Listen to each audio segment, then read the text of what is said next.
Olá, meus irmãos e irmãs, sejam bem-vindos ao canal Vinícius Siqueira. E se você ainda não é inscrito aqui no canal, se inscreva aqui no canal e não esqueça de ativar o sininho das notificações. Todos os dias são postados vídeos abençoados aqui no canal para te abençoar. Vamos a mais uma palavra do Senhor. Desejo apresentar aqui as formas de oração que praticamos na Igreja do Evangelho Pleno de Ioido, em Seul, Coreia. Não quero dizer com isso que tenhamos esgotado todas as formas de oração possíveis. Talvez você conheça uma forma que não está incluída aqui. Contudo, o que passo a expor baseia-se em nossa experiência e explica alguns dos motivos do desenvolvimento peculiar que nossa igreja vem experimentando. A primeira forma de oração é a nossa devoção pessoal. Se quisermos manter um crescimento espiritual contínuo, temos que manter regularmente uma vida de devoção pessoal. Se pararmos de orar, começaremos a diminuir nosso ritmo e ficaremos sem o ímpeto, vivendo apenas do impulso inicial, como já ministrei antes. Em diversas partes do mundo, o cristianismo passou a ser uma religião tradicional, cheia de ritualismo e com pouca vida. Nesta época de pressa em que vivemos, as pessoas têm dificuldade em estabelecer e manter um momento para sua devoção pessoal. A televisão, a internet, ocupa um lugar cada vez mais predominante em nossa vida. Isso nos leva a desperdiçar mais do precioso tempo que poderia ser devoção à oração. O que está acontecendo é que quanto mais a civilização avança, maior é o número de distrações que impedem que homens e mulheres dediquem à oração diariamente.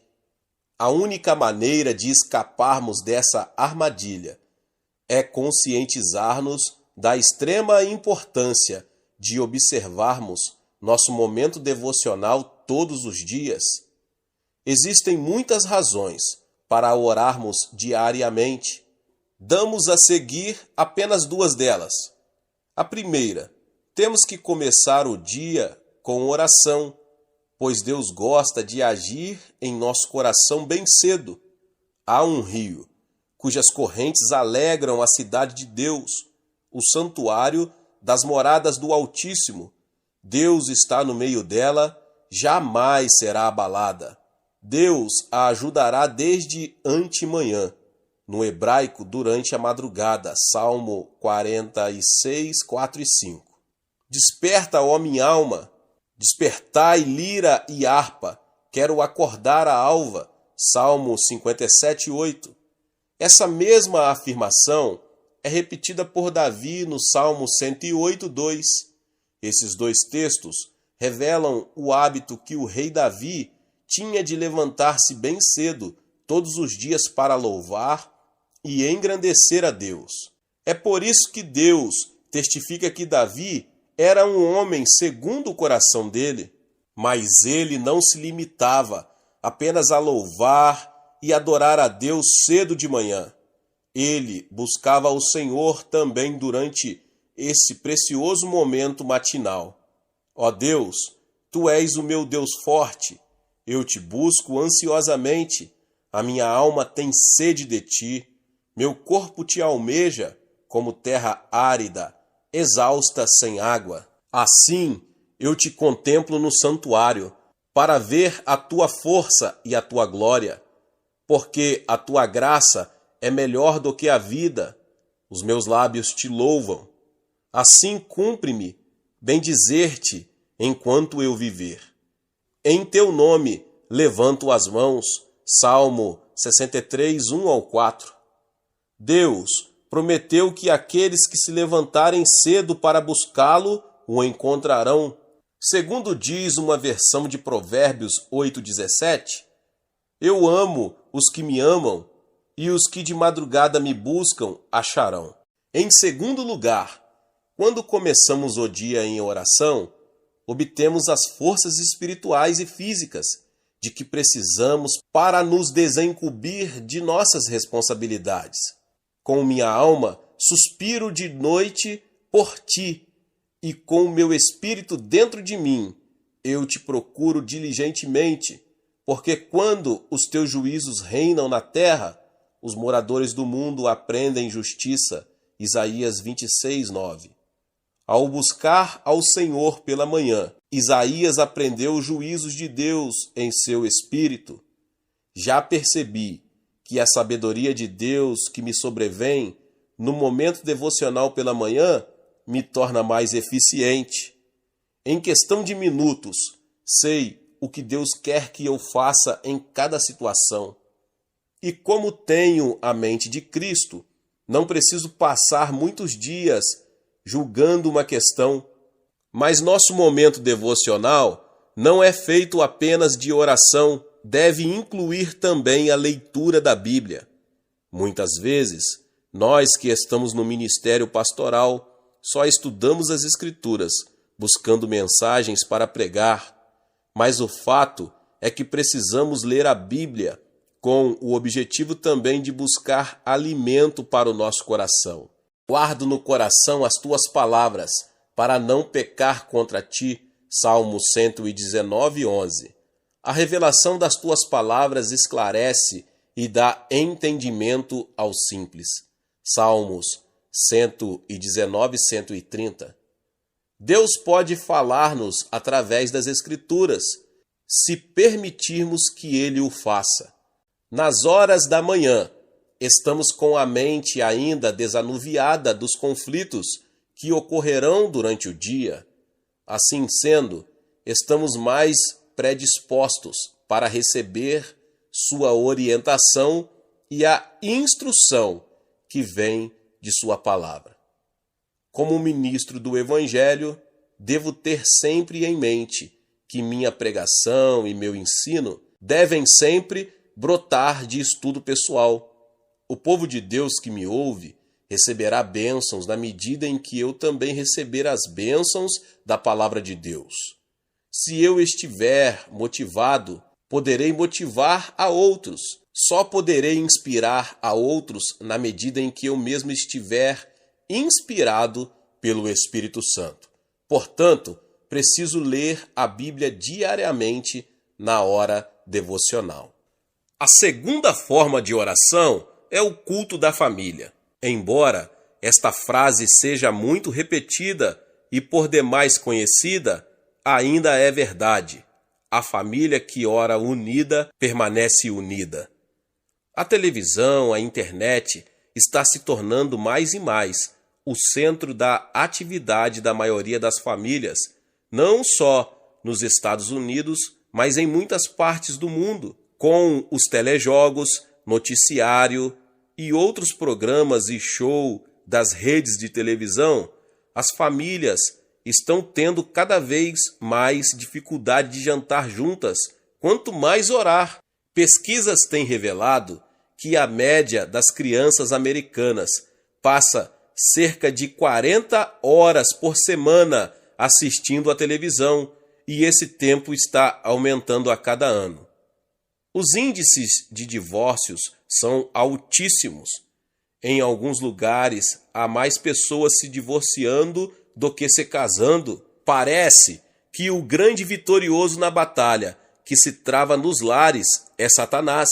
O que poderá impedir que essa batalha afete a família? A resposta para essa pergunta é o culto doméstico. O momento devocional da família deve constar de cânticos de hinos, leitura da Bíblia e oração. Durante esse momento, deve-se agir com toda a sinceridade, principalmente com relação às crianças. Como já relatei o que meu filho mais velho disse certa vez durante um de nossos cultos domésticos, permito que todos os meus filhos expressem seus sentimentos, temores e frustrações com toda liberdade. Desse modo, podemos manter sempre em dia o fluxo das comunicações entre nós, como um relacionamento bem sincero? Os alarmantes dados estatísticos que agora estão sendo divulgados revelam que muitos suicídios estão ocorrendo na faixa da adolescência. Os jovens estão sofrendo pressões cada vez maiores devido ao distanciamento que experimentam com relação aos pais, além das pressões normais que suportam para se acomodarem ao seu grupo social. Por causa disso, muitos jovens estão recorrendo às drogas, ao sexo ilícito e ao álcool. Mas quando depois de certo tempo esses estímulos artificiais deixam de produzir o efeito desejado, eles mergulham no desespero e dão cabo da própria vida. Os psicólogos afirmam que a família é a única fortaleza de esperança que resta hoje para os jovens.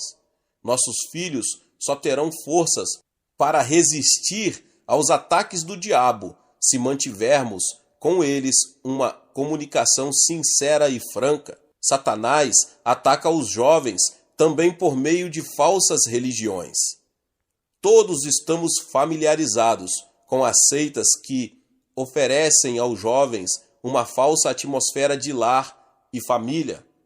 A resistência mais forte que podemos opor a isso é um bom culto doméstico. Assim como Deus decidiu partilhar conosco o peso que sente pelo mundo, assim também nós temos que aprender a comunicar a nossos filhos o que nos pesa o coração. Por que não partilhamos com eles nossos motivos de oração, já que eles veem os resultados que obtemos? Como irão aprender a encarar e solucionar seus problemas, entregando-os a Deus, se não nos virem fazer o mesmo? Em nossa casa, temos o círculo de oração todos os dias.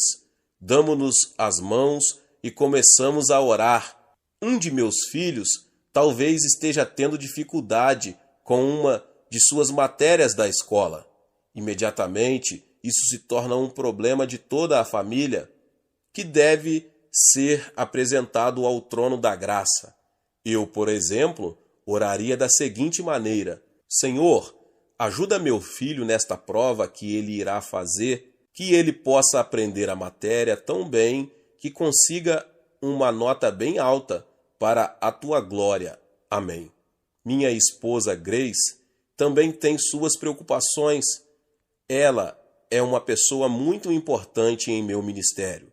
Contudo, suas preocupações às vezes estão voltadas para a editora que ela administra ou para uma programação musical de que esteja participando. Outras vezes, seu problema é o vestido novo que precisa para uma reunião especial. Mas suas preocupações dizem respeito a todos nós. Isso dá à nossa família um senso de união muito forte que dificilmente é rompido. A terceira forma de oração é a oração no culto. Um dos mais importantes ministérios que temos na Igreja do Evangelho Pleno é a oração uníssona que fazemos em todos os cultos. Sempre iniciamos os cultos assim, todos os crentes orando ao mesmo tempo.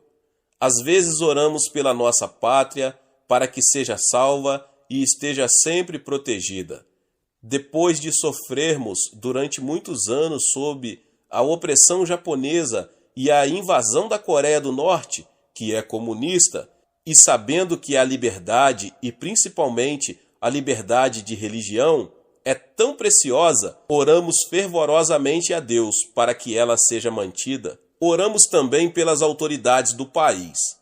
Deus ordenou que o fizéssemos e, se não obedecermos, teremos o governo que merecemos.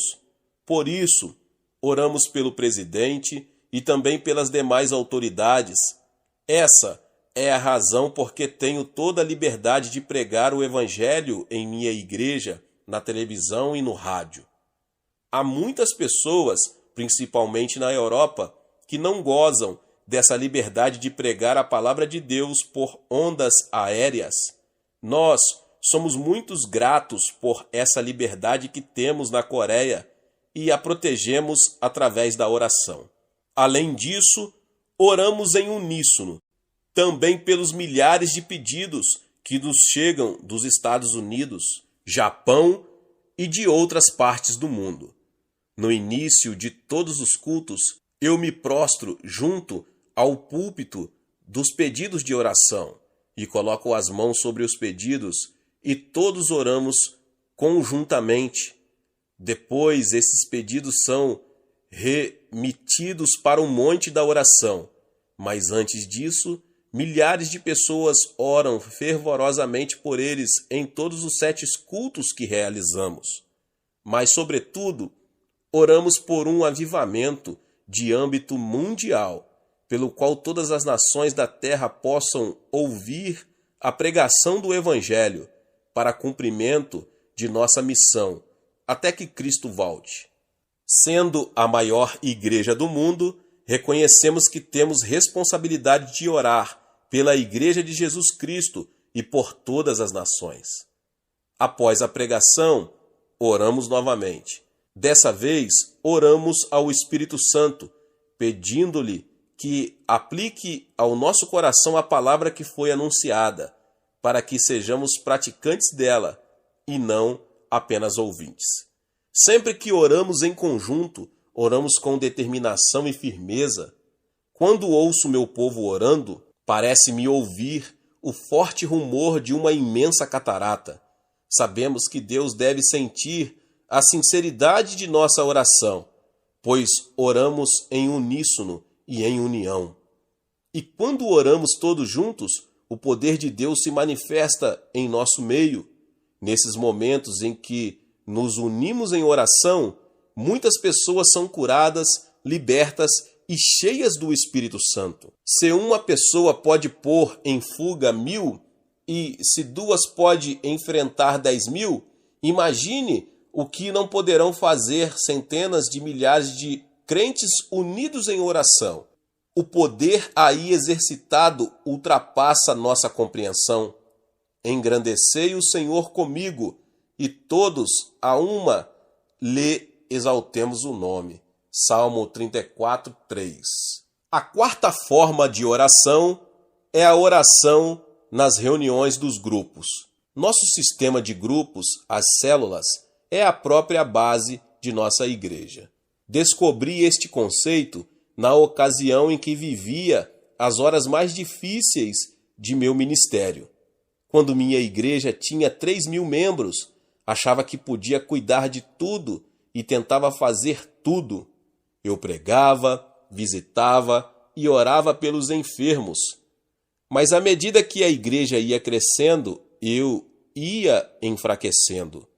Certo domingo, quando interpretava um evangelista americano, desmaiei, pensando que o de que precisava era de mais energia e empenho. Tentei de novo, mas não consegui ir até o fim do culto. Fui levado então para o Hospital da Cruz Vermelha. Depois que recobrei a consciência no hospital, o médico me saudou com palavras muito desalentadoras. Pastor Cho, o senhor talvez fique bem, mas terá que abandonar o ministério. Mas o que posso fazer a não ser pregar o evangelho? Disse para mim mesmo em voz baixa. Aquilo que o médico me dissera caíra sobre mim como uma imensa pedra. Já descobri que às vezes Deus tem que apelar para medidas extremas para conseguir minha atenção. Tenho que confessar que nesse dia, no hospital, ele conseguiu captar minha atenção. Foram de uma nova reavaliação de minha vida. Foi então que descobri o segredo do ilimitado potencial para o crescimento da igreja, o sistema de células. Lucas registra uma situação semelhante em Atos 6, quando o número dos discípulos ainda era reduzido. Os 12 apóstolos conseguiram realizar todo o trabalho administrativo da igreja. Contudo, se o sistema continuasse sempre assim, a igreja nunca teria ultrapassado o número que havia em Jerusalém. O meio que Deus usou para modificar a mentalidade dos apóstolos foi permitir que eles se defrontassem com um problema potencialmente devastador, que é descrito no 6º capítulo. A divisão étnica que quase causava o fracionamento da igreja tinha que ser solucionada. O resultado disso foi que os apóstolos compreenderam que não poderiam encarregar-se de toda a obra do ministério sozinhos. Assim sendo, escolheram 7 homens e os designaram como diáconos. Os diáconos, então, passaram a cuidar da parte administrativa da igreja e os apóstolos se dedicaram à missão original. E quanto a nós, nos consagraremos à oração e ao ministério da palavra. Atos 6:4. O problema que vimos neste capítulo levou os homens de Deus a reexaminarem sua situação e a receberem a sabedoria do Espírito Santo. Essa sabedoria orientou-os para que delegassem sua autoridade a outros, dessa forma favorecendo um crescimento ilimitado. Observei que há vários textos do livro de Atos em que os discípulos se reuniam em grupos grandes e em grupos menores. Dou a seguir algumas instruções de Atos e Romanos, que serviram para abrir meus olhos sobre a validade do uso do sistema de células. Diariamente, perseveraram unânimes no templo, partiam pão de casa em casa e tomavam as suas refeições com alegria e singeleza de coração, louvando a Deus e contando com a simpatia de todo o povo. Enquanto isso, acrescentava-lhes o Senhor, dia a dia, os que iam sendo salvos. Atos 2, 46 e 47. E todos os dias no templo e de casa em casa não cessavam de ensinar e de pregar Jesus, o Cristo. Atos 5:42. Jamais deixando de vos anunciar coisa alguma proveitosa e de vô-la ensinar publicamente e também de casa em casa. Atos 20:20. Saudai igualmente a igreja que se reúne na casa deles. Saudai meu querido Epêneto, primícias da Ásia para Cristo. Romanos 16:5. Esses e outros textos deram-me a orientação que precisava. De lá para cá, nosso sistema de células cresceu tanto que no momento contamos com mais de 20.000 grupos em nossa igreja. Se cada uma dessas células ganha 2 famílias para Cristo, em um ano, isso significa que temos mais 40.000 famílias novas em nosso meio. E como uma família média é composta de 4 pessoas, nosso índice de crescimento é de 160.000 novos convertidos por ano. Nessa conta não entram os novos membros que são salvos por Cristo através da televisão, do rádio e de nossos cultos de domingo. Contudo, o crescimento contínuo de nossa igreja depende principalmente de nosso sistema de células. As reuniões de células agrupam de 5 a 10 famílias. Elas se reúnem nos lares, ponto mais propício para as reuniões noturnas ou para as reuniões femininas durante o dia. Reúnem-se também em escolas, o melhor lugar para nossas células de estudantes, em fábricas, para as reuniões de nossas células de operários, ou então se reúnem também num restaurante, que é um bom lugar para as reuniões de comerciantes, executivos e etc. Onde quer que se reúnam, essas pessoas constituem a igreja em ação. Nosso templo grande é o local onde todos se juntam para participar da pregação da palavra e do culto de adoração prestado por toda a igreja. Mas, na verdade, nossa igreja se reúne em milhares de locais, em toda a extensão de nossa cidade. Nas reuniões de células, os membros oram uns pelos outros. Se alguém adoece, o líder da célula faz uma visita e ora em favor de sua cura. Nossos membros já aprenderam que a oração é fundamental e por isso oram por tudo. Oram fervorosamente pela igreja, pela nação, oram para que o avivamento da Coreia continue e para que haja um avivamento no mundo todo. Oram pelas pessoas que talvez possam se converter, para que a igreja continue a crescer.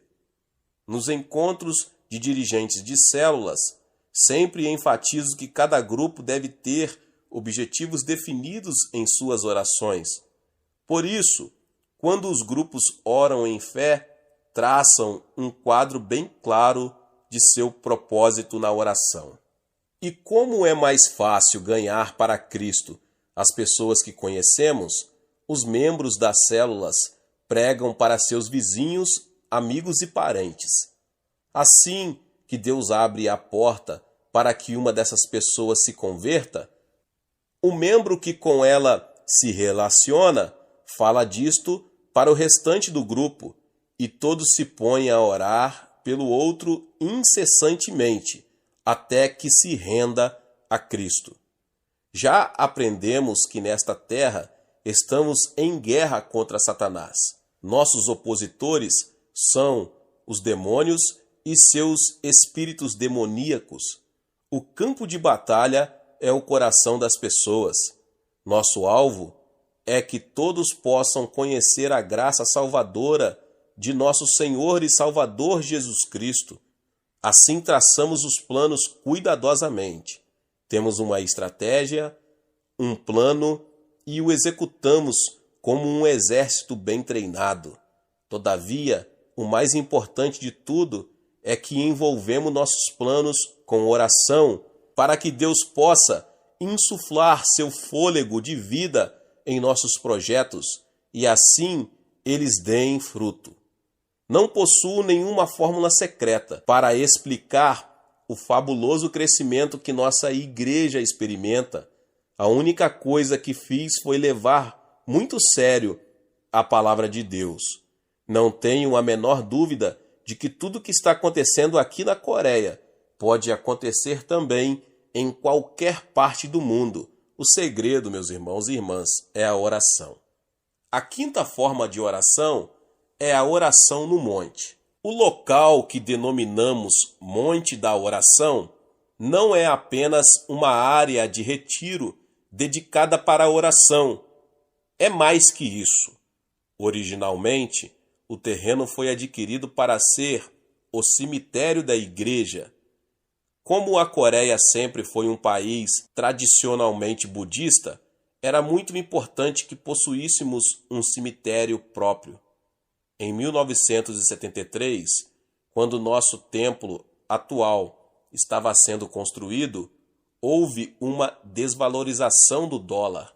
Isso resultou em que o won, a moeda coreana, e que está ligada ao dólar em valorização, caísse muito.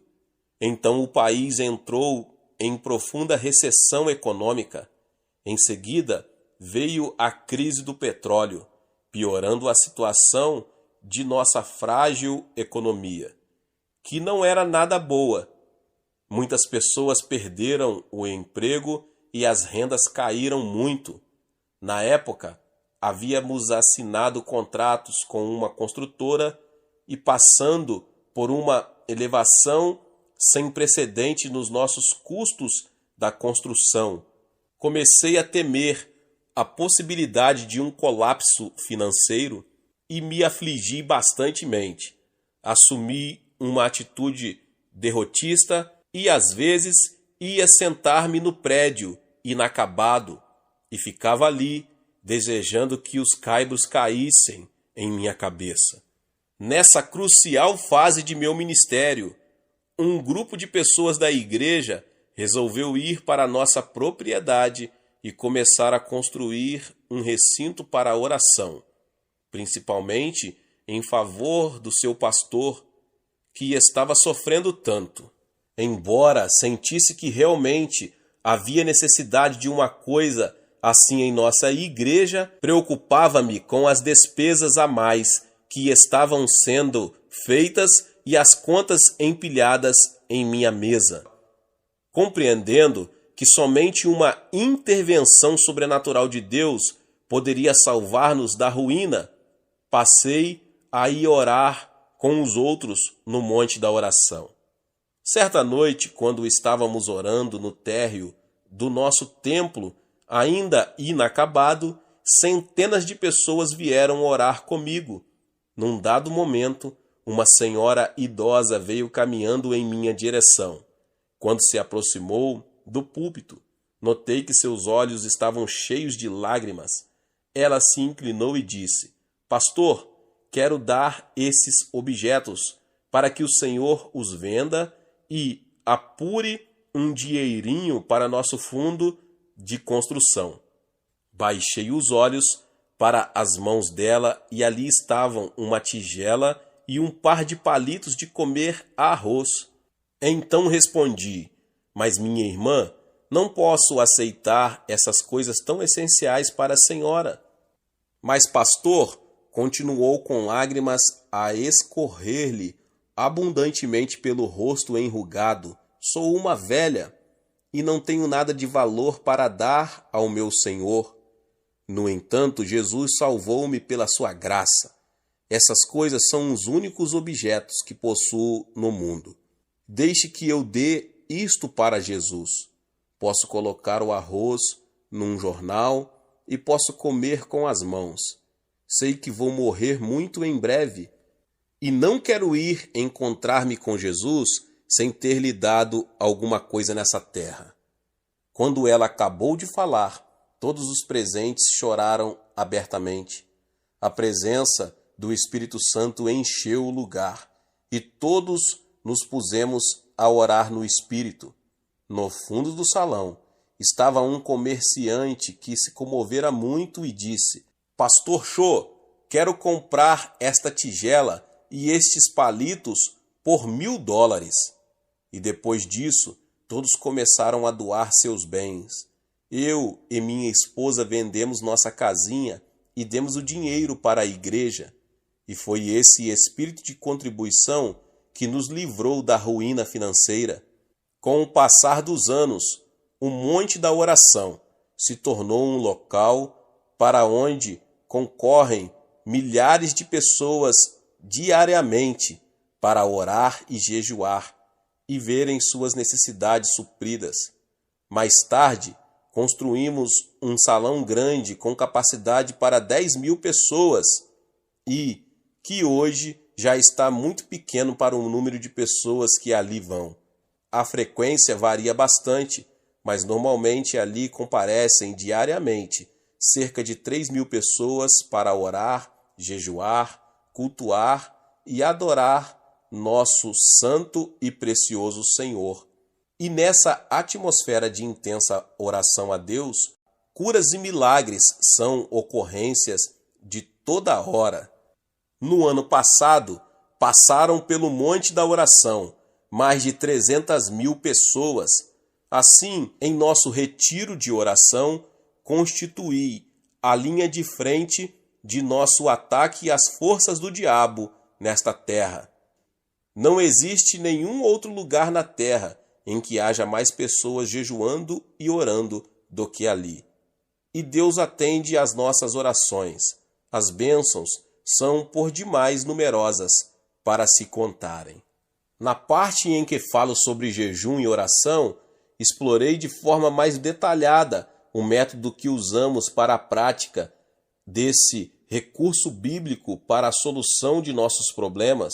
Nunca é demais insistir em que é grande a importância do jejum e da oração, se quisermos que haja avivamentos e que eles permaneçam. E no Monte da Oração não temos apenas grupos de oração. Temos também locais para que os crentes orem sozinhos. São as nossas grutas de oração. São pequenos compartimentos, grutas escavadas na encosta do monte. Nesses vãos, as pessoas podem ficar silenciosas e tranquilas na presença de Deus. Tenho meu próprio aposento de oração, onde fecho a porta e fico em comunhão com meu Pai Celestial, em intensa oração por longo tempo. Há pouco, referi-me ao monte da oração como o retiro da oração. Disse isso porque estamos em fase de preparação para recebermos milhares e milhares de pessoas, não só da Coreia, mas de todas as partes do mundo. Acredito que existam muitos crentes que estão desejosos de encontrar um lugar onde possam ter comunhão com Deus de uma forma mais dinâmica. Não que Deus não possa ser encontrado em qualquer lugar onde as pessoas o procurem em espírito e em verdade, mas é que não existe outro lugar na terra com maior intensidade de oração do que em nosso monte. As pessoas não se contentam mais em apenas ouvir contar grandes operações de Deus. Elas desejam ver o que Ele está fazendo. Por isso estamos abrindo estradas, construindo locais de hospedagem, e as dependências existentes estão sendo aumentadas para que possamos acomodar a obra que Deus vai realizar. Davi escreveu o seguinte: converteu o deserto em lençóis de água e a terra seca em mananciais. Estabeleceu ali aos famintos, os quais edificaram uma cidade em que habitassem. Salmo 107, 35 e 36. Ele diz também: todas as nações temerão o nome do Senhor, e todos os reis da terra a sua glória, porque o Senhor edificou a Sião, apareceu na sua glória, atendeu à oração do desesperado e não lhe desdenhou as preces. Ficará isto registrado para a geração futura, e um povo que há de ser criado louvará ao Senhor. Salmo 102, 15 ao 18. A sexta forma de oração é a oração de vigílias de oração. Como é que milhares de crentes conseguem passar todas as noites de sexta-feira em oração? Muitas pessoas me fazem essa pergunta em muitas partes do mundo. Se alguns conseguem passar a noite toda numa discoteca, por que os crentes consagrados não podem passar a noite toda orando e adorando a Deus? Tudo depende da prioridade que damos às coisas. Ou vamos encarar seriamente essa questão do avivamento ou não. Todas as sextas-feiras, nosso pessoal começa a se reunir a partir das 10 da noite e inicia orando silenciosamente. Em seguida, eu apresento um estudo bem substancial da Palavra de Deus. E como não temos ali o problema de tempo, que normalmente tenho aos domingos, posso fazer o estudo bem devagar e levar até 2 horas. É claro que temos uma programação feita previamente. As pessoas não viriam com tanta assiduidade se tivessem que ficar sentadas a noite inteira só orando. Depois do estudo bíblico, começamos a orar. Oramos por problemas específicos, problemas de nossa igreja, bem como por nossas próprias necessidades. Após esse período de oração, cantamos corinhos. Em seguida, ao período de louvor, um dos copastores prega. Depois cantamos hinos de novo e nos preparamos para ouvir os testemunhos pessoais, aquilo que Deus está realizando na vida dos membros da igreja. Deus tem realizado tantos milagres de sua graça em nosso meio que é impossível ouvirmos todos os crentes que desejam falar. Essas maravilhosas narrativas do poder de Deus nos levam a querer cantar de novo. Antes que nos demos conta, já são 4:30 da manhã e está na hora de nos prepararmos para o culto de oração do sábado de manhã. Depois da oração, nos despedirmos e vamos para casa regozijando-nos. Davi estava acostumado a realizar vigílias, o que ele chama de vigílias da noite no Salmo 63. Isaías proferiu a seguinte profecia: um cântico haverá entre vós, como na noite em que se celebra festa santa, e alegria de coração, e como a daquele que sai ao som da flauta para ir ao monte do Senhor, a rocha de Israel. Isaías 30, 29. Quando os discípulos estavam presos, eles não passaram a noite se queixando da sorte, passaram cantando e orando. Então Deus os ouviu e mandou o livramento, sob a forma de um anjo. A presença do Senhor é muito importante. Jesus prometeu que, quando nos reuníssemos em seu nome, ele estaria em nosso meio. Não é difícil passar a noite em oração, quando o doce aroma da presença do Senhor enche o local onde estamos reunidos. Em alguns países, o sábado é dia de folga no trabalho para muitas pessoas, mas na Coreia não, é um dia de trabalho normal. Assim sendo, muitos dos crentes, depois de passarem a noite em oração, vão para casa e se arrumam para ir trabalhar. O próprio Davi declarou que não queria dar a Deus algo que não lhe custasse nada. Embora passar uma noite em oração não seja muito fácil, na verdade, esse é o meio pelo qual temos conseguido manter aceso a chama do avivamento aqui na Coreia. Glória a Deus, Deus abençoe a sua vida. Você que ouviu essa palavra, tremendo, né? Se inscreva aqui no canal se você chegou pela primeira vez. Ative o sininho das notificações para você ficar por dentro de tudo que está acontecendo aqui no canal. Deixe também o seu like e também não esqueça de compartilhar esta palavra com mais pessoas. Nos vemos nos próximos vídeos. Deus te abençoe mais uma vez. Amém.